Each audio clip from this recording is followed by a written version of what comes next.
চরম মর্মান্তিক দুর্ঘটনার বলি এক তরতাজা যুবক। ট্রাক ও দেওয়ালের মাঝে চাপা পড়ে মৃত্যু শ্রমিকের। মালদার মানিকচক ব্লকের নারায়ণপুর এলাকার ঘটনা সম্পর্কে জানা গেছে, পাথর বোঝাই লরি খালি করতে গিয়ে লরি ও একটা বাড়ির মাঝে চাপা পড়ে যায় জামিল শেখ নামে 29 বছরের এক শ্রমিক।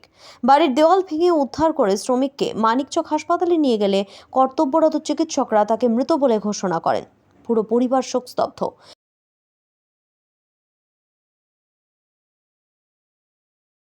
ঘটনার খবর পেয়ে তড়িঘড়ি ওই ঘটনাস্থলে এসে পৌঁছায় মানিকচক থানার পুলিশ। মৃত শ্রমিককে ময়নাতদন্তের জন্য মালদা মেডিকেল কলেজ হাসপাতালে স্থানান্তরিত করা হয়। Bureau report, R Bangla. আরও আপডেট থাকতে আমাদের ভিডিও শেয়ার ও ফেসবুক পেজটিকে লাইক করে ফলো করে দিন। এইখানে গাড়িটা খালি হচ্ছিল, পাথরের গাড়ি খালি হচ্ছিল। আচ্ছা, গাড়িটা পিছনভাবে যাচ্ছিল। গাড়ি লেবার ছিল, এটা খালি করে কমিয়ে যাচ্ছে। খালি করতে গিয়ে মনে হয় গাড়িটা টাকা বসে গেছে, কাঁচা মাটি আছে, টাকা বসে যাওয়ার কারণে ওই অলের সঙ্গে ওই ছেলেটা চাপ পড়ে যায়। কোথায় থেকে আসছে? ঝাড়খণ্ড থেকে আসছে। কি আছে গাড়িতে? পাথর আছে। আচ্ছা, ছোট যেটা হাফ ইঞ্চি পাথর বলে সেটা। আচ্ছা, বলছি এখন কি চলাচল করে?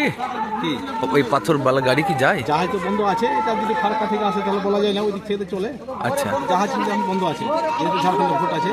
কেমন ছিল মানে গাড়িতে বোঝাই কি রকমের ছিল? বোঝাই তো অবৈধ ওভারলোড। আচ্ছা, যাকে বলে অবৈধ ওভারলোড, এটা অবৈধ মানে অবৈধ ইয়ে না, মানে পাসিং না। এদের তো পাসিং 10 টন 12 টনের পাস।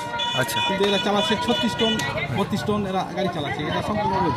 মানে যদি না থাকতো তাহলে কি এরকম ঘটনা ঘটতো? ওভারলোড না থাকতো আমার মনে হচ্ছে এই ঘটনা ঘটতো না, কারণ গাড়িটা যখন পিছনে রাখছে এই জায়গাটা কিন্তু গর্ত আছে।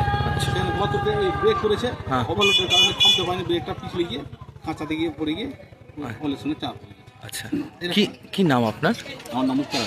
স্থানীয় বাসিন্দা? আমি এই নাম করে স্থানীয় বাসিন্দা। আচ্ছা, এটা তো অবৈধভাবে এই সরকারের সব কাজ হয়।